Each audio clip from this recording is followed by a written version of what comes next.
अस्सलाम वालेकुम जी। आज हमारे साथ प्रॉपर्टी कंसल्टेंट जनाब हमाद रज़ा खान साहब मौजूद हैं। हमाद भाई बहुत शुक्रिया आपका टाइम देने का, बहुत ज़्यादा शुक्रिया आपका। आपका भी शुक्रिया सईद भाई, कोई ऐसे बात नहीं, आप भाई हैं अपने। और ये आपने आपका बड़ापन है कि आपने हमें इस काबिल समझा और हमें बुलाया अपने पास। जी, जी, कोई कोई मसला नहीं, कोई मोहब्बत है मसला। आपकी। अच्छा हमाद भाई मैंने क्वेश्चन ये करना था जी आपसे जी। कि आजकल जो है वो प्रॉपर्टी पे बहुत ज़्यादा स्लम्प आया हुआ है। ठीक है।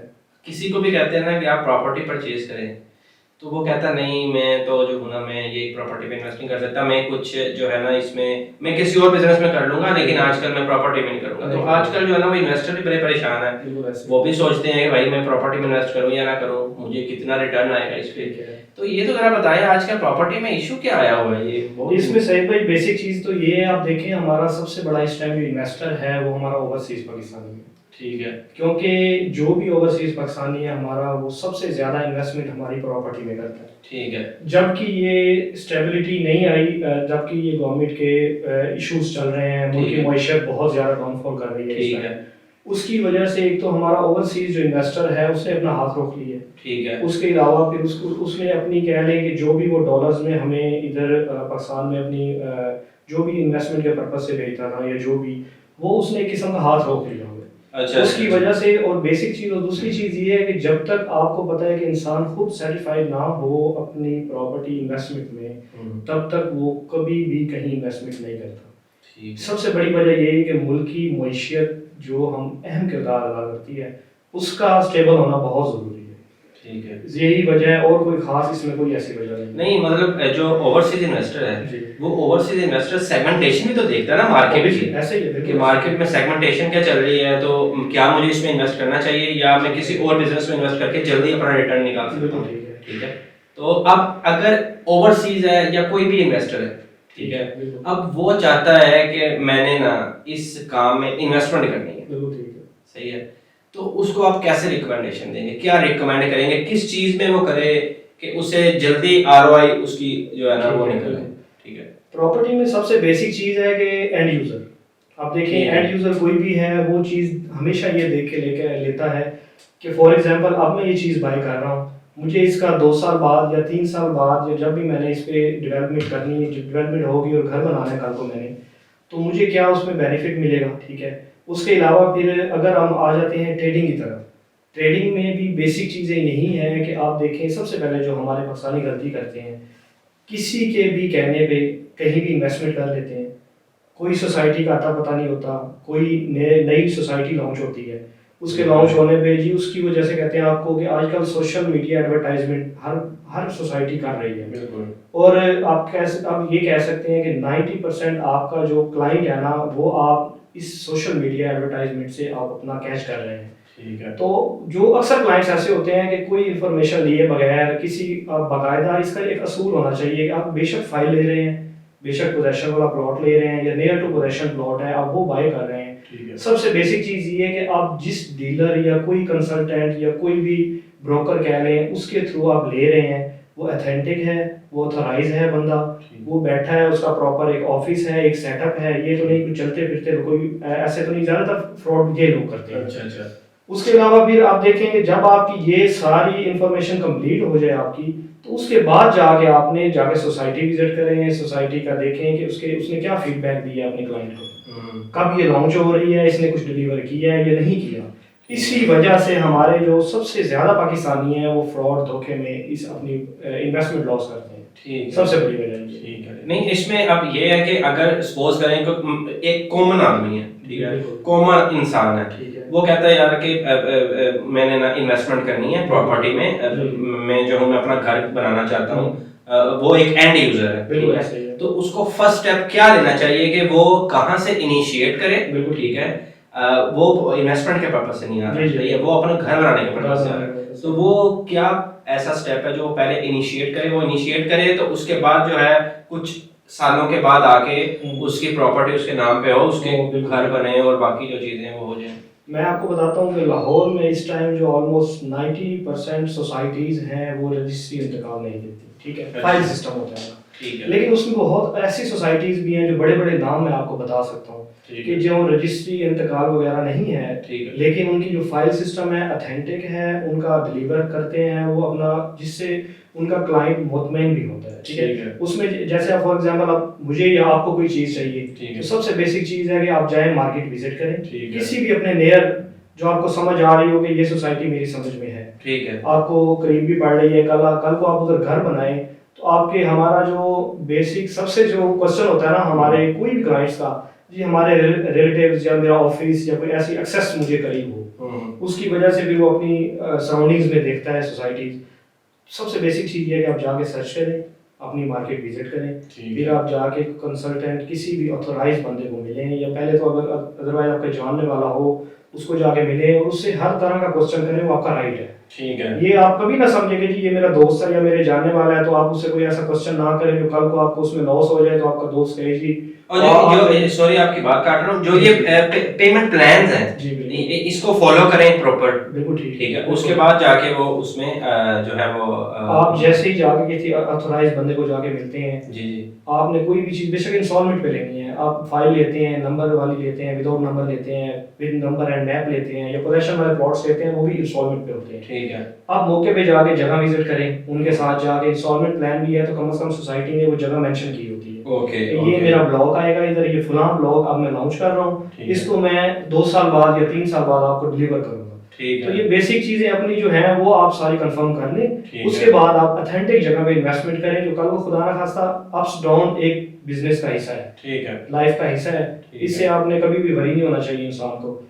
और बाकी साथ साथ ये है कि आप इन्वेस्टमेंट करके सिक्योर इन्वेस्टमेंट करेंगे तो कल को आपका फ्यूचर भी अच्छा होगा, आपको घर भी आपको डिलीवर भी करेगी सोसाइटी और आप घर भी बना सकते हैं। अच्छा हमारे भाई एक बहुत बड़ा इशू है कि कुछ लोगों के ना बाल काले होते हैं और वो सफ़ेद हो जाते हैं। ठीक है। और जिसके सफ़ेद हैं वो उसके काले हो जाते हैं, वो कब्र को जा पहुंचता है लेकिन उसे कब्जा नहीं मिलता ज़मीन का। ठीक है। तो इसकी क्या वजह है कि वो कोई 10-15 साल तक इंस्टॉलमेंट देता रहा है और उसके बाद वो वेट भी किया उसने, लेकिन उसके बाद भी उसके पास कोई कब्जा नहीं आया उस जमीन का जिसकी उसने ख्वाहिश की थी कि मैं इधर अपना घर बनाऊंगा। इसकी मेन रीजन क्या है? कोई भी चीज़ आप लें बाकायदा उसकी आप कह लें, आप उसके बारे में पता करें, मालूम करें, मार्केटिंग करें, अपने तौर पे जाके इंफॉर्मेशन लें उसकी सारी, ताकि आपके साथ कोई फ्रॉड ना हो। क्योंकि आप भी बेहतर जानते हैं कि ऐसा तभी होता है जब उसके डेवलपर फ्रॉड हो या वो सोसाइटी फ्रॉड हो या कल को उसने किसी भी कोई भी उसका डिस्प्यूट चल रहा हो किसी भी मामले में, मतलब जमीन ना खरीदी हो। हाँ जी, मैं आपको मजे की बात बताऊं, बहुत सारी ऐसी सोसाइटीज हैं, आप यकीन करें कि लैंड होती नहीं है उनके पास, 5-10 हज़ार फाइल सेल कर दी है। ओके मतलब बल्क अमाउंट लेने और वो आगे सोसाइटी मतलब आगे मजीद ज़रूरी ज़मीन खरीदने के लिए। और बाज़ औक़ात सोसाइटीज ऐसी ऑलमोस्ट ज़्यादातर ऐसा ही करती हैं। ओके। सोसाइटीज को भी बाज़ औक़ात ऐसा भी होता है कि सोसाइटीज को लैंड नहीं मिलती, वहाँ पे लैंड नहीं मिलती तो फिर वो ज़ाहिर कहीं और जगह ले लेती है, जगह नहीं लेती तो बाज़ औक़ात ज़्यादातर लोग बीच में से फ्रॉड करके वो फरार हो जाते हैं, पाकिस्तान से बाहर चले जाते हैं। पाकिस्तान में भी रह के आपको पता है कि जो हमारा इधर कानून है, नाकानूनियत है, रूल ऑफ लॉ है नहीं, तो उसकी वजह से भी फिर आप यकीन करें ऐसे लोग भी हमने देखे हैं 15-15, 20-20 साल बाद उनके केस की बारी आती है और उन्हें 5-5 साल फौत हुए हो जाते हैं। ऐसे भी केसेस हमने देखे हैं, आप यकीन करें, प्रॉपर्टी के रिलेटेड ही बता रहा हूँ। कहने का मकसद है इसमें सबसे बेसिक पॉइंट ही आपका यही है, कोई भी चीज लें आप किसी से भी लें, डजंट मैटर, लेकिन आप उसकी प्रॉपर तहकीक करके उसकी इंफॉर्मेशन लेके उसके बारे में सारी इंफॉर्मेशन लेके फिर आप उस चीज को बाय करें। इसका और कोई तरीका नहीं मेरे मुताबिक। मतलब उस डेवलपर का या उस सोसाइटी का पहले आप ट्रैक रिकॉर्ड चेक करें कि उन्होंने क्या क्या किस तरह डिलीवर किया, उसके बाद उसमें इन्वेस्टमेंट। बिल्कुल ऐसा ही है। और बाकी ये है कि देर सवेर हो जाती होती है, ठीक है, लेकिन अक्सर लोग ऐसा होते हैं कि जब उनके जैसे कहते हैं ना, एक मैं आपको एक छोटी एग्जांपल देना चाहूंगा कि एक माली होता है, जब वो पौधों की खिदमत करता है, पानी लगाता है, ऑलमोस्ट ऐसे पौधे भी बीच में होते हैं 2-2 साल फल नहीं उठाते, ऐसे दरख्त होते हैं जो फलों के दरख्त होते हैं तो 2-2 साल भी फल नहीं उठाते, लेकिन माली क्या है, कभी भी अपनी उम्मीद छोड़ता नहीं, वो उसे बाकायदा पानी लगाता है, उसकी खिदमत करता है, क्योंकि उसे यकीन होता है कि ये फल देगा। और हमारे ऐसे लोग बहुत सारे प्रॉपर्टी में एग्जाम्पल्स हैं, मेरे भी काफी जानने वाले हैं जिन्होंने प्रॉपर्टियां ली हुई हैं। आप यकीन करें कि जब सही फल खाने का वक्त आता है लोग डिसहार्ट होकर चीजें सेल कर देते हैं, लॉस में भी सेल करते हैं और उसका फायदा अगला बंदा उठा लेता है। सबसे बेसिक वजह ये भी है। अच्छा, एक इसमें काम आता है कि कुछ सोसाइटियों में या कुछ प्रॉपर्टी के लिंक्स में हम देखते हैं कि ट्रांसफर चार्जेस बहुत ज़्यादा हैं। बिल्कुल ठीक है। बहुत ज़्यादा ट्रांसफ़र चार्जेस हैं, किसी कोई भी प्लॉट है उसके ट्रांसफ़र चार्जेस बहुत ज़्यादा हैं, हमने अपने नाम पे कोई चीज़ ट्रांसफ़र करानी है उसके बहुत ज़्यादा चार्जेस हैं और उसको एलोकेट करते हैं डीसी रेट से। बिल्कुल ऐसे ही। अब ये डीसी रेट क्या है और कुछ सोसाइटियों के ट्रांसफ़र चार्जेस बहुत कम हैं और कुछ के बहुत ज़्यादा हैं, इसकी क्या रीज़न है? इसका सही भाई बेसिक चीज़ ये है कि अब देखें, अब सोसाइटीज़ प्राइवेट बहुत ज़्यादा इस टाइम आपको पता है ऑलमोस्ट ज़्यादा प्राइवेट सोसाइटीज़ ही काम कर रही हैं। तो उसमें ये है कि इसमें सबसे पहले इंसान को चाहिए कि आप फाइलर हो।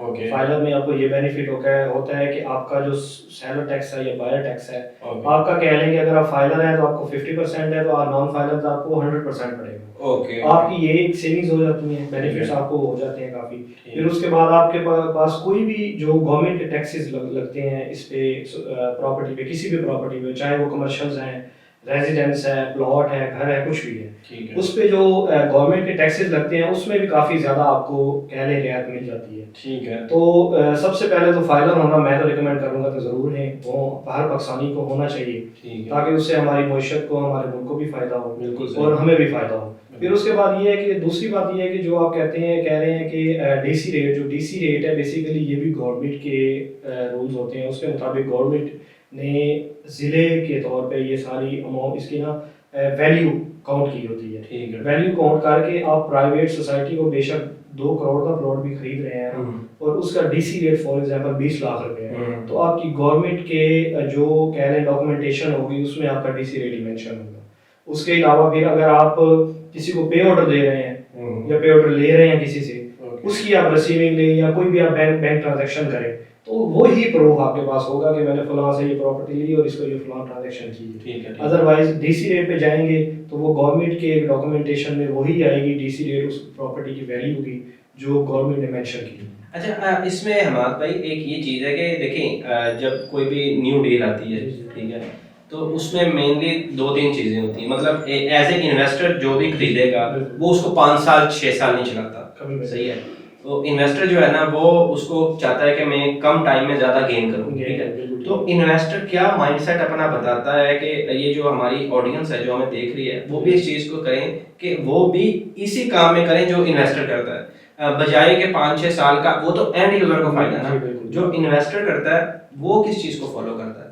अगर मेरा तो ये मानना है और कहना भी है, और मैं अपनी पाकिस्तानी आवाम से भी यही कहना चाहूँगा कि अगर आप एंड यूज़र है और आपने कल को घर बनाना है, अपनी रिहाइश करनी है, या जो भी एंड यूज़र के हिसाब से कह रहा हूँ, आप कोशिश करें कि आप ऑन ग्राउंड चीज़ लें, विद नंबर विद मैप लें, बेशक इंस्टॉलमेंट पे लें, कोई इशू नहीं है। आप फॉर एग्जांपल एक फाइल लेंगे, उसके ऊपर नंबर मेंशन होगा, वो 3 मरला है, चाहे 5 मरला है, 10 मरला है, उसके ऊपर मेंशन होगा, जाके आप मौके पे अपनी लोकेशन देखें प्लॉट की, आप उसके गूगल भी कर सकते हैं, आप उसकी एलडीए की वेबसाइट पे भी चेक कर सकते हैं। उसका बेनिफिट ये होगा कि वो आपकी ऑन ग्राउंड चीज़ होगी, जैसे ही आपकी इंस्टॉलमेंट कंप्लीट होगी आपको उसका पोजेशन मिल जाएगा और आप मुतमईन भी होंगे कि हमारी ऑन ग्राउंड प्रॉपर्टी सेफ है। और आ जाते हैं आप इन्वेस्टमेंट की तरफ। जो इन्वेस्टर्स होते हैं, इन्वेस्टमेंट जो करते हैं, वो ज़्यादातर कभी भी वो एंड यूज़र की तरह या कोई भी चीज़ लेके लॉन्ग टर्म के लिए कभी भी नहीं इन्वेस्टमेंट नहीं करता है। ठीक है। हमेशा वो ट्रेडिंग करता है। ट्रेडिंग में ये फ़ायदा होता है कि आपने एक चीज़ जो प्लॉट लेके 10 लाख का लिया है प्लॉट, साल बाद वो 20 लाख का हो जाएगा, 25 का हो जाएगा। लेकिन जो इन्वेस्टर है वो ट्रेडिंग करता है। ट्रेडिंग ये करता है कि एक प्लॉट लिया, उसमें कुछ पैसे बचाए, फिर सेल कर दिया, फिर ले लिया। आप जब ट्रेडिंग करेंगे तो आप एक मंथ का भी 10 लाख निकाल सकते हैं। तो इसका इन्वेस्टमेंट, जो इन्वेस्टर्स होते हैं वो इस चीज़ को इसलिए कह लें कि ज़्यादा वो इन्वेस्टमेंट की तरफ इसलिए ज़्यादा आते हैं एंड यूज़र के निस्बत, कि जो हमेशा जो ट्रेडर होता है ना वो अच्छे खासे पैसे कमा सकता है इस चीज़ में। इसलिए इन्वेस्टमेंट के पर्पज से हमेशा ट्रेड की तरफ जाना चाहिए, वो बेहतर है मेरे मुताबिक। तो इसमें एक कभी-कभी टर्म एक आती है ट्रेडिंग में, एडजस्टमेंट फॉर्म्स। बिल्कुल। तो ये एडजस्टमेंट फॉर्म्स जो हैं, ये क्या चीज़ होती है और क्या इसको हम एज ए फाइल में यूज़ कर सकते हैं? क्या चीज़ है, इसके बारे में भी थोड़ा बताओ। एडजस्टमेंट फॉर्म्स बेसिकली लाहौर में तो ऑलमोस्ट हर सोसाइटी लॉन्च करती है अपना, ठीक है। ये भी एक ट्रेडिंग के ही ज़मरे में आता है, इसको भी ट्रेड किया जाता है। फॉर एग्जांपल एक सोसाइटी ने अपना फॉर्म लॉन्च किया है, उसकी है पर फॉर्म प्राइस है 5000, ओके 5000 के हिसाब से। और अगर वो लॉन्च कर दे तो इसको कोई भी बाय कर सकता है, कोई क्लाइंट है, कोई इन्वेस्टर है, कोई भी कह लें आप कंसल्टेंट या कोई भी रियल एस्टेट के मतलब कोई भी इंसान है वो इसको बाय कर सकता है। बाय करने के बाद इसकी ट्रेडिंग होती है। सोसाइटी का ये होता है कि सोसाइटी जब इकट्ठा फॉर्म लॉन्च करती है, सोसाइटी को ये फ़ायदा होता है इसका कि जब फॉर्म लॉन्च करती है और उसको इकट्ठी एक कैश अमाउंट कह लें आप उसे मिल जाती है और वो उसको जाके आगे ट्रेड कर लेती है, इन्वेस्टमेंट कर लेती है, सोसाइटी को भी इसमें फ़ायदा हो जाता है। इसका ये बेसिक दौरानिया होता है कोई 8 से 10 माह का टोटल दौरानिया होता है। 8 से 10 माह के लिए ये टाइम होता है और ये जब लॉन्च होता है तो उसके बाद फिर सोसाइटी तो ट्रेड करती ही करती है। उसके बाद जो क्लाइंट होता है आपका, क्लाइंट भी आप इसको ट्रेड करके वो भी अच्छे कैसे इसे अर्न कर सकता है और लोग कर रहे हैं, काफ़ी ज़्यादा कर रहे हैं। और इसका बेनिफिट ये होता है कि जब भी एडजस्टमेंट आती है 5000 फॉर एग्जांपल उसकी एक्चुअल प्राइस है तो वो 10,000 में या 15 में या 20,000 में भी सोसाइटी उसको एडजस्टमेंट दोबारा एडजस्ट करती है। उसका ये होता है कि वो पॉलिसी होती है सोसाइटी की, एक सोसाइटी किसी भी ब्लॉक को मेंशन कर देती है कि फलां मेरे ब्लॉक में आप इसको एज अ कैश मर्ज करवा सकते हैं, आप इसको मार्केट में सेल करना चाहें सेल भी कर सकते हैं, सेल करके आप अपना कैश लें। अगर आप सेल नहीं, आपका कोई प्लॉट है कि उसी सोसाइटी में, तो आप उसमें एडजस्ट करके फॉर एग्जांपल 5000 वाला फॉर्म आप 15,000 में एडजस्ट करवा रहे हैं तो पर फॉर्म आपको 10,000 पे प्रॉफिट हो गया।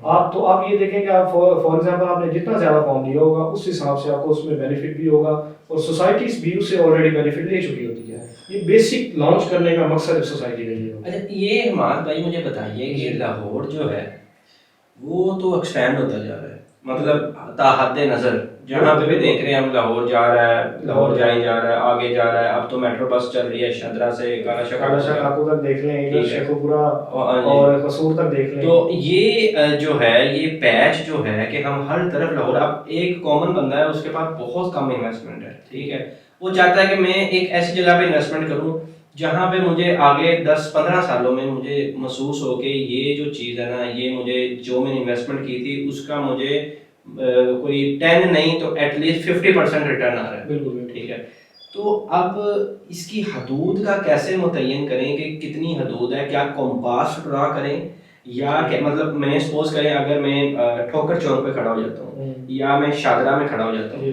तो मैं कितनी हद तक अपने आप को जो है वो कंपास ड्रा करूँ कि मुझे पता हो कि ये जो हदूद है ना ये लाहौर के अंदर आ रही है, एलडीए के अंदर आ रही है और ये कल को हमें बहुत अच्छा गेम देगी। इसमें सही भाई बेसिक तो ये होता है कि इस लाहौर में सबसे बेहतरीन तरीका ये जानने का ये है, आप एलडीए की वेबसाइट पे जाएं। ठीक है, एलडीए के कोई नोटिस होते हैं उनमें भी अक्सर मेंशन होता है कि जो ज़िला लाहौर है इसमें 4 तहसीलें हैं, उसकी हदूद जानने के लिए सबसे बेहतरीन तरीका यही है कि आप एलडीए की वेबसाइट यूज़ करें, उस पर मेंशन होता है सारा। उसके अलावा अगर आप कहते हैं ना कि किसी के पास कम इन्वेस्टमेंट है, किसी भी इंसान के पास, इसका सबसे बेहतरीन तरीका ये है कि आप ये फिर ना देखें कि मुझे दूर है या करीब है या दूर है, आपने सिर्फ ये देखना है, आप कोशिश करें कि सिटी के ना एंड तक जहाँ आपको जैसे कह लें अभी डेवलपमेंट ना ज़्यादा हुई हो, जहाँ अभी कोई ऐसे कह लें कि बिजली पानी का कोई ज़्यादा वो ना हो, सिस्टम वगैरह ना हो, तो वो आप वहाँ चीज़ परचेज करें। परचेज करने का उसका बेनिफिट आपको ये होगा, एक तो आपको रजिस्ट्री इंतकाल के साथ चीज़ मिलेगी, ऑथेंटिक भी होगी, आपको जैसे कह रहे हैं कम प्राइस में आपको चीज़ भी मिल जाएगी। आप एंड यूज़र या इन्वेस्टमेंट के हवाले से देख रहे हैं 2-4-5 साल बाद आप कहते हैं कि मैं शायद सेल करूंगा तो अच्छा आने आ जाएगा, तो वो सबसे बेहतरीन चीज़ यही है, आप उसको लेके होल्ड करें रखें। और कल को जब डेवलपमेंट शुरू होती है, जैसे आपको पता है जिस तेज़ी से लाहौर शहर इस टाइम बढ़ रहा है, तो इस लिहाज से देखा जाए तो मेरे ख्याल में कि लाहौर के किसी भी कोने में जगह ले ली जाए तो वो मेरे ख्याल में वो घाटे का सौदा। वही तो मैं पूछ रहा हूँ भाई, लाहौर का कोना कौन सा डिफाइन करें? मैं मतलब आप ये देखें ना कि मैं गुजरांवाला को तो नहीं ना कह सकता, ठीक है, या मैं किसी और चीज़ को नहीं कह सकता, मैं कौन सा कोना डिफाइन करूँ? मोस्टली मतलब कोई दूसरा शहर भी तो हो सकता है, या ये इन फ्यूचर आने वाले टाइम में सारा जो है वो लाहौर में आ जाएगा या नेक्सिस बनेगा, इनका कोई कनेक्शंस बनेंगे आपस में, वाया रिंग रोड बनेंगे, वाया मोटरवे बनेंगे। सही भाई, मैं आपको बताता चलूं कि जो काला शाह काको है ये तो अनकरीब मर्ज हो गया लाहौर में। अच्छा, आगे वो मेट्रो स्टार्ट हुई है, मेट्रो बस भी स्टार्ट हो गई है, लास्ट स्टॉप उसका उधर आपको पता होगा। तो उसके अलावा फिर अगर हम इधर चले जाते हैं एयरपोर्ट रोड, बरकी रोड वाली साइड पे, ठीक है, वो भी बड़ी बेहतरीन जगह है, अच्छी जगह है और उधर डेवलपमेंट बहुत अच्छी है डीएचए की वजह से, ठीक क्योंकि है। डीएचए दिन ब दिन लेकिन इधर एक मैं बात ऐड करना जी, चाहता हूँ, जी, तो वो जो एरिया है वो बॉर्डर के साथ नहीं कहते, जो बॉर्डर के साथ एरिया लगता है उसकी वैल्यू बहुत कम होती है। मैं असल में ये है ना, देखें अब जो हमारी डीएचए ऑलमोस्ट आप कह लें कि बर्की क्रॉस कर गया होगा। मैं तो कहता हूँ शायद इंडिया भी क्रॉस कर गया होगा, पता नहीं है। अच्छा। तो कहने का मकसद है कि उधर ये है कि सिक्योरिटी भी वैसे ही है, क्योंकि ठीक है। इसको प्रॉपर सुपरविजन कर रही है आर्मी हमारी, हम्म। और आर्मी उस हिसाब से जाहिर है उनका तहफ़्फ़ुज़ देना एक शहरी को फर्ज है, बिल्कुल, बिल्कुल। और उनकी अपने भी उधर कैंट वाला एरिया भी काफ़ी आ जाता है, तो उस लिहाज से देखा जाए तो काफ़ी सिक्योर भी उन्होंने किया हुआ है। ठीक है। लेकिन डीएचए और बाकी बहुत सारी सोसाइटीज़ की वजह से, लॉन्च होने की वजह से उधर आप वो सीन नहीं रहा कि हम कह सकते हैं कि जी उधर आप बहुत लो प्राइसेस हैं। उधर आप ज़रूरी रकबा लें, वो ज़ाहिर है वो मुनासिब काफ़ी मिल जाता है। उसके अलावा अगर हम सोसाइटीज़ में आते हैं तो बहुत ही हाई प्राइसेस हैं, बहुत ही प्राइसेस इंक्रीजेज हो गई हैं। फिर अगर हम इन्वेस्टमेंट के हवाले से देखते हैं तो राइवट रोड इस टाइम कहने का टॉप ऑफ द लिस्ट है। ठीक है। उधर तो इसका रोड भी डबल हो गया। रोड भी डबल हो गया है, डेवलपमेंट भी स्टार्ट है उसकी। उसके अलावा फिर आप कह लें कि रिंग रोड अब मुल्तान को टच हो चुका है, बैरियर से गुजर के, आपको पता होगा वो भी ऑलमोस्ट कह लें कि वर्किंग में है। फिर उसके अलावा राइवट रोड आप देखा जाए तो राइवट सिटी से भी आगे तक अब जा रहा है, और मतलब राइवट सिटी जो है वो भी लाहौर में आ चुका है, क्योंकि राइवट तहसील है ना लाहौर की। ओके। और जो तहसील होती है जिला की, वो जिला ही गिना जाता है। ओके। और उसके अलावा फिर आप इन्वेस्टमेंट के हवाले से देखेंगे, वो भी बेहतरीन चीज है। अगर आप लाहौर से बाहर चले जाए तो फिर सड़कपुर रोड भी इस टाइम आप देखें बहुत डेवलपमेंट। अच्छा, ये सड़कपुर वाली मैंने आपसे पूछनी थी कि ये जो रिंग रोड अड्डा प्लॉट से एक्सटेंड हुआ है मुल्तान रोड, तो क्या इन फ्यूचर यही रिंग रोड एक्सटेंड होकर शरकपुर को मिलेगा और आगे से घूम के कालाशाह काकू? मैं आपको ये बात क्लियर करता हूँ, ये शरकपुर से बेसिकली इसे नहीं मिलेगा। ठीक है। ये अब मुल्तान रोड को टच कर चुका है, वर्किंग में भी है। फ्यूचर में इसका जो, जहां तक मुझे इंफॉर्मेशन है, मैं गलत भी हो सकता हूँ, लेकिन काफी हद तक ऑथेंटिक है। ठीक है। कि ये जो इसका है मुल्तान रोड वाला जो रिंग रोड का है इंटरचेंज, इसको अब इन्होंने कनेक्ट करना है कराची मोटरवे से। बाबू साहब की बैक साइड पे जो भी रास्ता है वो देंगे। ओके। ये कोई ऑथेंटिक खबर है मेरे मुताबिक। ओके। ये इसको कराची मोटरवे से इन्होंने टच करना है।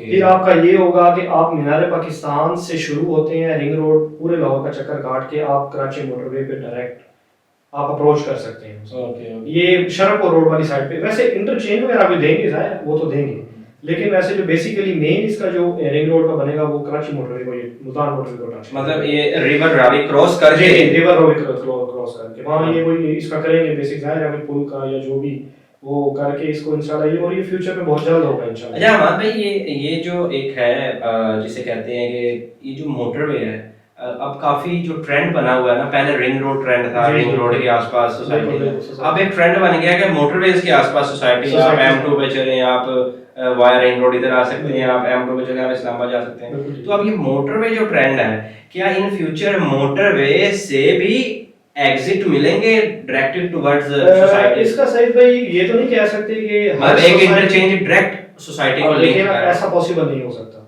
क्योंकि अगर कोई गवर्नमेंट ऐसा करेगी भी सही तो वो इलीगल होगा, जो सीधी बात है। ठीक है। उसके अलावा हाँ ये हो सकता है कि फॉर एग्जांपल आप जीटी रोड पे आप चले जाएं, ऑलमोस्ट काफी सोसाइटी इस टाइम लॉन्च हो चुकी है, डिलीवर भी काफी कर चुकी हैं। जी। तो उसमें ये है कि मेन जैसे कालाशाह का कोई इंटरचेंज है, वो हम उतरते हैं या जीटी रोड वाली साइड पे होते हैं, हम सारी सोसाइटी को एक्सेस कर सकते हैं। ठीक है। ऐसी एक्सेस ये देंगे फ्यूचर में, क्योंकि आगे मोटरवे के साथ भी काफी ज्यादा सोसाइटीज लॉन्च हो रही हैं, और उसका ये होगा कि एक मेन इंटरचेंज देंगे, उसका ये फायदा होगा कि वो काफी जो सोसाइटीज उधर होंगी अवेलेबल होंगी, उनको अप्रोच करना आसान हो जाएगा सबको।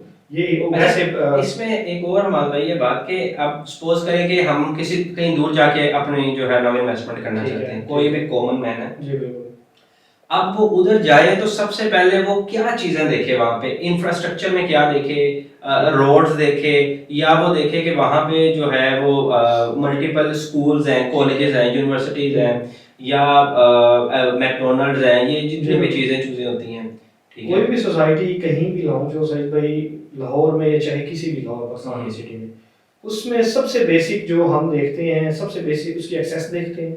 ठीक है। एक्सेस देखते हैं, उसके बाद उसकी फैसिलिटीज देखते हैं कि इसकी क्या करीब है, स्कूल्स, यूनिवर्सिटीज या क्या क्या, मतलब जाहिर है कि जो भी बंदा उधर जाके रिहाइश करेगा, कल को घर बनाता है तो उधर स्कूलिंग है, हॉस्पिटल है, सारी चीज़ों की ज़ाहिर है हस्बे ज़रूरत ज़िंदगी में सारी चीज़ों की ज़रूरत है। तो पहले तो ये चीज़ें आ गई, फिर उसके बाद अगर सोसाइटी के पर्पज से देखा जाए तो ये सबसे ज़्यादा लाजिम होता है कि सोसाइटी, अब मैं आपको ये मज़े की बात बताता चलो, बहुत सारी ऐसी सोसाइटीज़ में आपको बता सकता हूँ जिन्होंने अपनी मेन वाली बात बड़ी प्यारी डेवलप की है, लोगों को अपनी तरफ मुतवज्जो किया है, बड़ी कमाल इंटरेस्ट, बड़े शशके, सिक्योरिटी, ये वो, उन्होंने जनाब पैसा अरबों रुपया इकट्ठा किया है, वो मेन बुलीवार्ड वहीं की वहीं है जी, वो फरार, पता ही नहीं है जी इनके डेवलपर कौन है, किधर गए। ये पाकिस्तान में बहुत ज़्यादा इस चीज़ का फ्रॉड है। इसलिए हमेशा देखभाल के उसकी वेरीफाई करके चीज़ को लें। फिर उसके अलावा कोई भी सोसाइटी में आप इन्वेस्टमेंट कर रहे हैं तो सबसे पहले देखें कि उसने डेवलप कब से मतलब स्टार्ट लिया है, उसने क्या डेवलपमेंट हुई है, उसने क्या डिलीवर किया है, क्या नहीं किया, तब ही जाके अपना फैसला करें। अदरवाइज आप कभी भी किसी जगह पे ऐसे इन्वेस्टमेंट ना करें, मेरा मशवरा ये है। अच्छा हमाद भाई, ये एक बड़ा आजकल क्वेश्चन चल रहा है और मतलब हर इंसान के ज़हन में आता है जी कि हम शहर के अंदर बैठे हैं, ठीक है, शहर में हैं, ठीक है, वहाँ पे प्रॉपर्टी का रेट कम है, ठीक है, लेकिन हम रिंग रोड के साथ साथ जा रहे हैं, वहाँ पे प्रॉपर्टी का रेट बहुत ज़्यादा है। इसकी क्या वजह है? इसकी- मतलब मेरे लिए क्या, मतलब मैं तो शहर में बैठा हूँ, बिल्कुल, तो मेरे मतलब कोई भी कॉमन मैन है वो ये सोचता है कि मैं एक शहर में बैठा हुआ ठीक हूँ है। तो मेरा जो है वो घर का रेट ज़्यादा होना चाहिए, बिल्कुल। बट मैं देखता हूँ कि रिंग रोड के साथ साथ वाली सोसाइटी के रेट बहुत ज़्यादा है। इसका क्या रीज़न है? इसका सही में अब जो ट्रेंड मेन चल रहा है वो ये है कि आप फॉर एग्जांपल किसी भी शहर में, क्योंकि शहर में आप कोई भी ऑलमोस्ट सोसाइटी नहीं है, पुराने गली मोहल्ले जो बहुत शुरू से जब पाकिस्तान आबाद हुआ तो वैसे वैसे आबाद होते गए, वो एक कस्बे गांव थे, फिर वो मोहल्ले बनते गए, सिटी बनती गई। कहने का मकसद ये है कि वो इसीलिए ज़्यादा नहीं उनकी प्राइसेस इंक्रीजेज होती, जो होना था वो मैक्सिमम हो चुके। अब आप अंदरून लाहौर चले जाएं, बाज़ औक़ात ऐसी जगह हैं कि बहुत ज़्यादा एक्सपेंसिव, बहुत महंगी, बहुत प्राइसेस हाई हैं उनकी, लेकिन बाज़ औक़ात काफ़ी ऐसी जगह हैं जहाँ हम जाके देखते हैं उनकी प्राइसेस बहुत कम होती हैं, उसमें प्राइसेस में जंप नहीं आता। उसकी मेन वजह मैं आपको बताता हूँ। उसकी मेन वजह ये है कि सबसे पहले उनकी डेवलपमेंट देखी जाती है, जिसमें आपकी गलियाँ आ जाती हैं, सीवरेज, बिजली, पानी आ जाता है। आप कहीं भी चले जाएं गली मोहल्लों में, ऑलमोस्ट मेरा ये जो ज़ाती एक्सपीरियंस रहा है, पानी का, बिजली का, सीवरेज का बहुत इशू रहता है वहाँ। इस चीज़ से लोग बहुत ज़्यादा उतारते हैं, बहुत ज़्यादा इस चीज़ से दूर भागते हैं, जो सीधी बात है। उसके अलावा फिर आ जाए तो कहते हैं जो डेवलपमेंट उधर अंदरून या किसी भी गली मोहल्लों में हो चुकी हो वो वही एंड है। समझे, उसको डिमोलिश करके ही फिर कुछ किया जा सकता है, अदरवाइज उसका कोई दूसरा ऑप्शन नहीं होता। और सोसाइटीज में अगर हम आते हैं तो जैसे हम अंदरून लाहौर से बाहर निकलते हैं, जो कह रहे हैं आप, कोई ठोकर वाली साइड हो गई, शौकत खानम वाली साइड हो गई, बरकी रोड, DHA वाली साइड हो गई, या बहरिया साइड हो गई, इसको आप खुद जज करें और आपको आइडिया हो जाएगा कि एक तो ये सोसाइटीज़ हैं, ये बड़े पुरसकून माहौल में डेवलप हो रही हैं सबसे पहले, और दूसरी बात ये है कि इनके रोड बड़े कशादा, इनकी स्ट्रीट्स बहुत अच्छी, सीवरेज का, अंडरग्राउंड इलेक्ट्रिसिटी, बिजली, पानी, मतलब कि ईच एंड एवरीथिंग कह लें आपको, कोई इशू नहीं क्रिएट होते। सबसे ज़्यादा वजह लोगों के रुझान की यही है। अच्छा, इसमें एक मैं क्वेश्चन ऐड करूँ, एक ट्रेंड ये आता है कि सोसाइटी ओनर है कुछ, या किसी भी किस्म की कोई रजिस्ट्री इंतकाल वाली जगह, कोई भी जगह, तो वो कहते हैं कि हमने आपको जगह दे दी है, ठीक है, आप बना लो, ठीक है। अब वो कहते हैं कि हम ये करेंगे कि मैक्सिमम लोगों के घर बना देंगे, तो इसको कोई भी डिमोलिश नहीं कर सकेगा। आइदर ये इलीगल जमीन है या आइदर लीगल जमीन है, ज्यादातर ये इलीगल जमीन पे ही करते हैं। तो इन फ्यूचर अगर कोई नॉर्मल पर्सन है वो कर सकता है, इस पे डेवलपमेंट कर दी, किसी सीधे साधे बंदे ने उस पर डेवलपमेंट कर दी, तो क्या इन फ्यूचर इसका कोई मसला हो सकता है?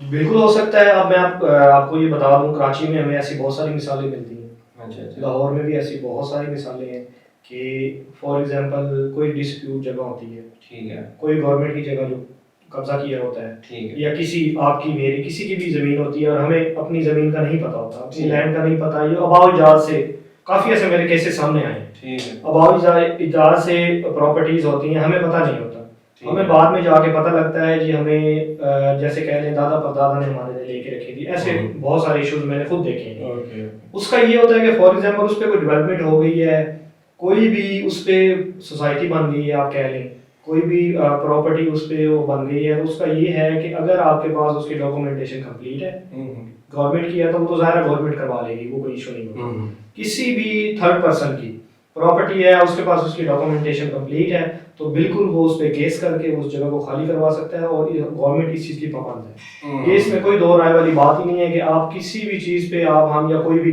कब्जा करके या कोई भी सोसाइटी लॉन्च कर दें, कमर्शियल लॉन्च कर दें, कल को अगर वो उसके ऑनर्स आ जाते हैं या कोई भी वो जो था इशू जिसका चल रहा होता है वो क्लियर हो जाता है, तो उसमें वो डिमोलिश करवाने की गवर्नमेंट पाबंद होती है, और ये हमारा रूल भी यही है। अच्छा हमारे भाई, ये अपार्टमेंट सिस्टम जो है, ये कहते हैं कि ये जो है ना कराची में कामयाब है, क्योंकि कराची में ज़्यादा अर्थक्वेक वगैरह नहीं आते और ज़्यादा ज़लज़ले वगैरह वहाँ नहीं आते, तो उधर ज़्यादा अपार्टमेंट ही बने हुए हैं, ठीक है।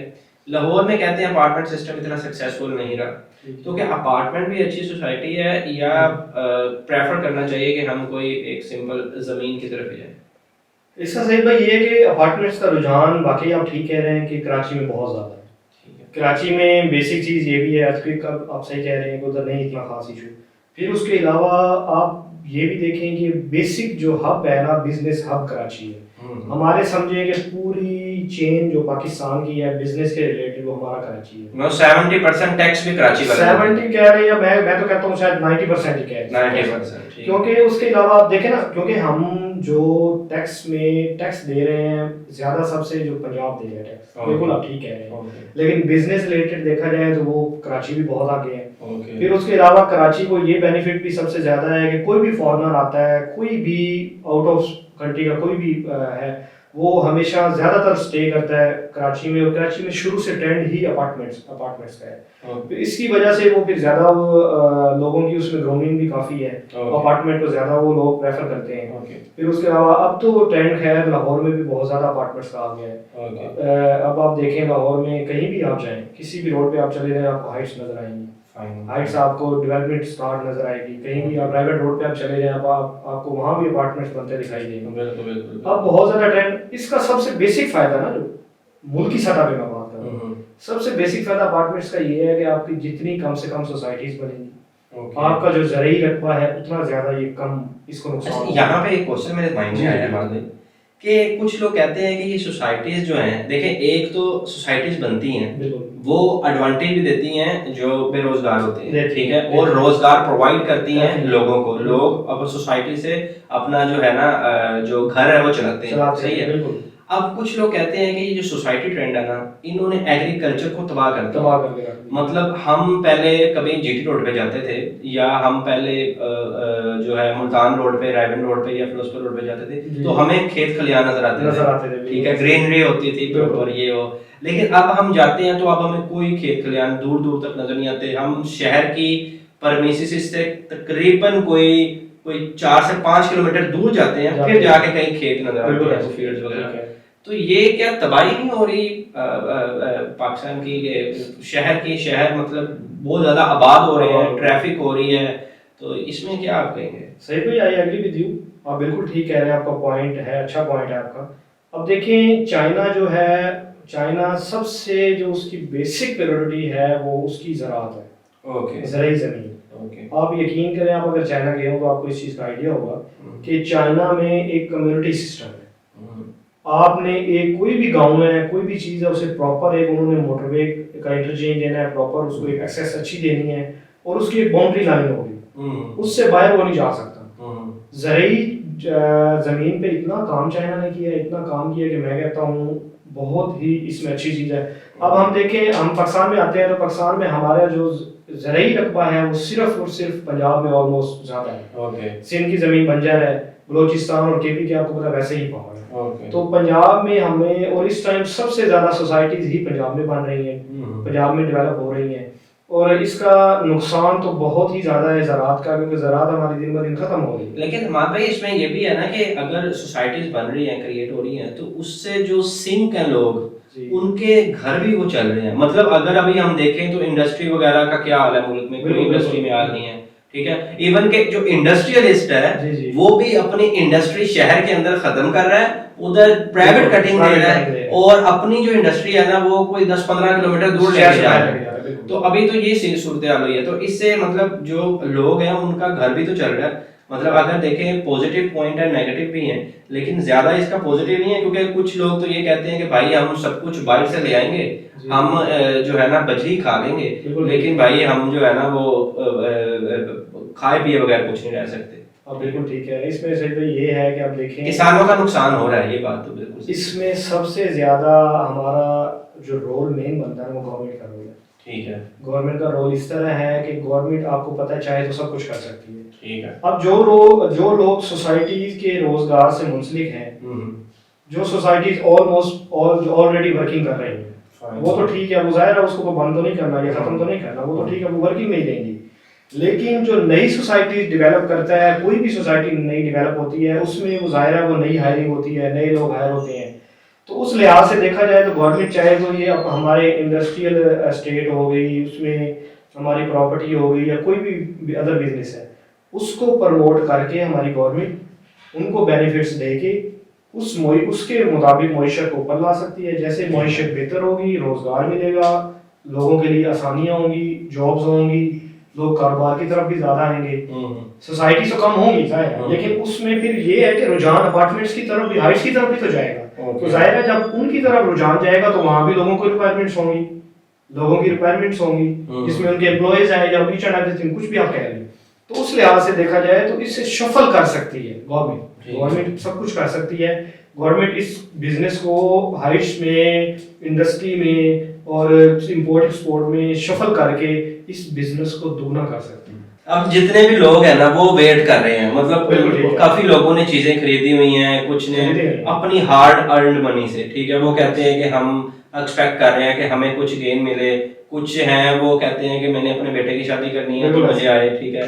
कुछ मतलब हर इंसान की अपनी अपनी जरूरत है, जरूरत के मुताबिक होती हैं ये चीजें। तो अब आप क्या रिकमेंडेशन देते हैं, आप क्या देख रहे हैं इन फ्यूचर के कब जो है वो प्रॉपर्टी को झटका लगेगा, ये जो स्लम्प है प्रॉपर्टी में, ये कब जो है वो कम होगा? इसका सही भाई आप ठीक कह रहे हैं, इस टाइम डाउनफॉल तो बहुत ज्यादा है वो प्रॉपर्टी में। इलेक्शन से पहले आप देख लें, अब बाकायदा तौर पे इलेक्शंस हुए हैं, आगे स्टेबल होना चाहिए था, मईशत को हमारे मुल्क को स्टेबल होना चाहिए था, लेकिन ऐसा इससे बरक्स हुआ है। उल्टा हमारी प्रॉपर्टी और ज्यादा डाउन में चली गई है। उसकी सबसे बड़ी वजह यह है कि जब तक हमारी मईशत हमारे मुल्क की सतह पे स्टेबिलिटी नहीं आएगी, प्रॉपर्टी हमारी कभी भी ऊपर नहीं जा सकती, पहली बात। दूसरी बात यह है कि हमारा इसमें मिनिमम गवर्नमेंट को भी इसमें चाहिए कि हम कम से कम टैक्सेस हैं जो ज़्यादा से ज़्यादा ख़त्म करें। टैक्सेस जितने कम होंगे उसके सेलर बाहर, आपको पता है कि इस टाइम फॉर एग्जांपल आप 5 लाख का 5 मरले का प्लॉट भी खरीदते हैं लाहौर में, तो आपको कम से कम 5 से 7 लाख रुपए आपको उसकी ट्रांसफर फीस भरनी पड़ती है, टैक्सेस मिला के।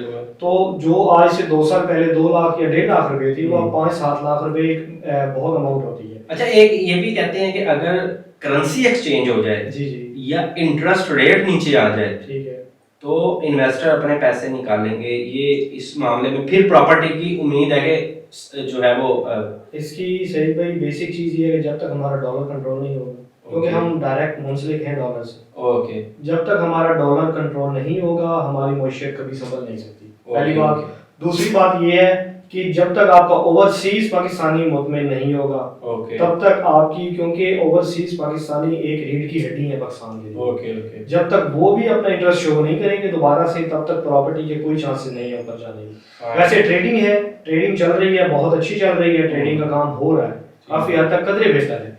लेकिन जो मैं उसी साइड पे आऊंगा कि एंड यूजर या जो पोजेशन चीजें हैं, कोई भी प्रॉपर्टी है, चाहे वो कमर्शियल्स हैं, उनमें काफी ज्यादा डाउनफॉल है। तो वो सबसे बड़ी वजह यही है कि इसमें कलीदी किरदार हमारी गवर्नमेंट अपना निभा सकती है, उसके अलावा कोई चांस अभी तक नजर नहीं आ रहा।